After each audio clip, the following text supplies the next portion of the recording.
Magandang araw ulit sa inyong lahat mga kamatyas. Dito naman tayo ulit update kay Meow Meow. Marami kasing nag-message sa akin, Coach, ano ba ang naging performance ni Meow Meow? Maganda ba ang naging resulta niya sa Rapid at Blitz? Unahin muna natin ang kanyang naging performance dito sa Rapid. Napili ko yung last game battle niya against sa kababayan niya na si Grandmaster Tan Zhongyi, ang World Rapid Champion last year. Pero iba na kasi ngayon eh. So, former World Rapid Champion Tan Zhongyi. Dalawa na kalaban niyang kababayan niya ha. Si World Women Champion Ju Wenjun, natablahan niya. Ito kayang last round na ito. Sa end part ng video, papakita ko sa inyo ang kanilang final standing. Ang ginawa ni Meow Meow nag-E4, nag-D6 si Tan, D4, Knight F6, Bishop D3, E5. Ayan, pauwi na ito sa Perch defense. Nag-G6, Castle, Bishop G7, Rook E1, Castle, Knight BD2, develop, B6 para i-develop ang bishop, nag-Knight F1, ayan, typical maneuver yan, nilalagay sa G3 at para makahinga na rin ang diagonal ng bishop, Bishop B7, Knight G3, Rook E8, at nag-E4. Ayan, nagpasimulang magparamdam si Meow Meow, babasag E5, hindi nakalusot kay Tan. Pinigilan kagad. H3, ayan, prophylactic move lang para walang Knight G4 later at pasingaw na rin sa King. At nag-C6, novelty by Tan Zhongyi. Yan, dapat daw ang tira dito sa mga nakaraan, Queen E7, pero kung computer engine ang patitirahin natin, D5 na daw para talagang may tamang basag na, right timing na para magpaluwag ng sentro, pero hindi yan ang ginawa. Nag-C6, tingin ko yan din ang balak ni Tan Zhongyi, yun nga lang medyo bumagal.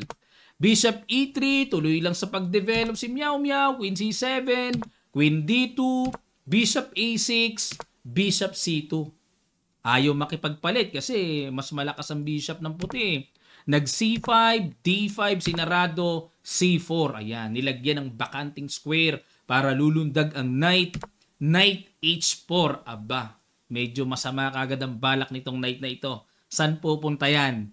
Sa F5, may pawn naman Knight C5, Bishop H6, Bishop H8, another bad move by Zhongyi. Dapat daw ang tira, capture na raw yan. Grabe, nakakailang naman yung capture na yan. Tapos King H8. Para magda-Knight G8, paatrasin ang Queen.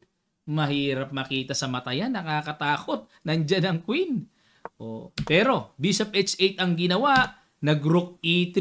Ayan, mukhang papatong ng tore. Nag-B5, kinapture, bad move din naman ang ginawa ni Meow Meow. Dapat daw ang tira, Bishop G5. Yun nga lang, yan po ay matinding panimpla sa mata ng computer engine na mahirap makita ng human eye. Kinapture lang, capture, Rook F3, Rook EB8, bad move. Pero ang gusto mangyari ni Zhongyi ay i-pressure ang pawn sa B2. Pero kay Stockfish, Bishop D7 lang daw. Yan ang alamin natin bakit kaya. Pag Rook EB8, nag-Bishop G5, threat sa Knight, Knight E8 at dito nakita ni Meow Meow ang excellent move na hataw. Pakiguess nyo po sa ilang sandali lang, tutuloy kagad natin. Start!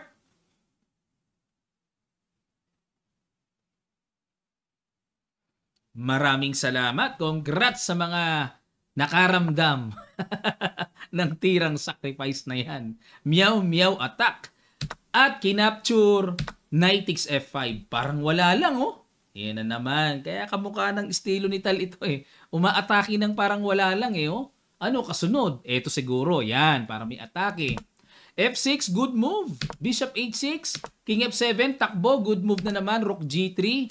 Bishop D7. Sunod-sunod naman ang good defense dito ni Tan Zhongyi at nag-Queen E2. Queen H5 check.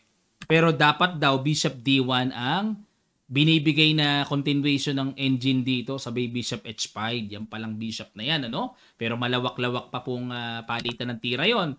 Dito tayo sa Queen E2. Bishop takes, Pawn takes, Knight G7. Bad move. Dapat daw ang tira Bishop G7. Hamunin ang Bishop. Kung chumek man dyan, atras lang. May Queen naman dyan, may Knight, dadagdag pa yung tore hanggang sa makover talaga ng lubos. Solid defense sa 7th rank. Pero, ito ginawa Knight G7 para walang Queen H5. Nag-Queen takes C4. Na-miss naman dito ni Meow Meow ang tira. Rook A2. Nako po. Petrosian, ito gustong tira ng computer o Rook A2. Ba't ganon? Pero bumababa naman ang evaluation bar. Ano ba talaga, Stockfish? Oh. Queen takes C4, balik tayo. Rook takes B2, Rook C1. Ayun, na blunderacious dito si Meow Meow. Dapat daw po Queen to G4, threat ang Knight sa G7. Yan ang accurate move. Pero, nag-Rook C1, Queen B6. Brand X din ang pinili ni Tan. Dapat naman daw dito, capturein na pala to. Bakit? Pag kinapture, may Knight takes F5. Oo nga, no? Double. Obligado, aalis ang bishop. Then may capture, oo nga. Then Queen B7. Decisive ang black. Pero balik tayo, nag-Queen B6, Queen H4. Kinapture na, nakita naman, nakabawi naman dito ng excellent move si Song Yi. Capture, Queen B1, check, Rook C1, then Queen takes F5. Lamang pa rin ng black. Kasi parang tipong mauubos makukuha din ng D5, may paspon pa. Very solid ang pawns ngayon ng black. Nag-Queen C4, another blunderacious move by Meow Meow. Wala na kasing oras no? Medyo gipit na sa oras. Pero dapat daw tira Bishop E3. Ang hirap makita ng ganyan. Tapos papaatrasin mo si Meow Meow pa. Ayaw nga umatras niyan. Queen E4. Ayun, good move. Queen to Queen, Queen B5. Yan, hanap ng mga butas Knight F5, double. Ang sakit. Rook G4. Kinapture. Bishop E3, takes. At nag-H5, Rook G3, Rook G8. Yun lang, palitan ng bad move, no? Dapat daw Bishop G7, buhay na, gisingin na ang Bishop. Sabay Bishop H6, mga ganon-ganon. Pero, nag-Rook G8, kinapture, check. Nagkaroon ng kalikot tuloy doon. Queen D2, Queen G4 check, King F7, Queen H5 check, good move. King G7 check, King F8, Queen C8 check. Ayun, napadali. Dapat daw tira, Rook B1 para may sundot doon. Pag kumapture ng check, King H1 lang. So may mga sundot pa rin na makakakalikot. Naku, nakakatakot yan. Yung Bishop sa H8 kasi baldado. Balik tayo. Check, King E7, Rook B1, Queen takes E3, King H1, Bishop G7, Rook B8. Ayan, para may threatening matchas sa E8. Queen C1 check, at dito po, ayun, nag-F5 para pag chumek, may takas doon sa F6. Ibig sabihin, ayaw ng tabla ni Song Yi. Hanggat maaari, gusto niya ipanalo. Check.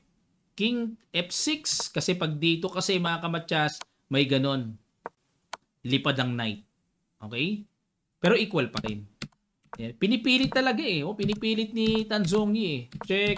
Ayun. Hanggang sa nag-draw na po sila dahil nagpabalik-balik. Standing after 11 rounds ng World Rapid, not bad. Pang number 15 si Meow Meow. Hindi ba't ang nag-champion ay si Bodnaruk? Second si Conero Hampi. Ayan, Leiting G. Okay. Ayan, pang number 15 si Meow Meow. Over ang daming players niyan. 117. Around the world. And napakaraming title players. May GM, IMs, WGM, sari-sari po. Ayan, diba? Pero women's division lang ito, ha? Hindi po kahalo dito yung mga kalalakihan. Okay, yan ang update natin dito. Ayan, sa mga nagtatanong kung ano naging performance, para sa akin, satisfying ang performance ni Meow Meow dito dahil pang number 15 siya. Marami siyang nalamangan ng mga Grandmasters sa kabila ng 13 years old lang siya.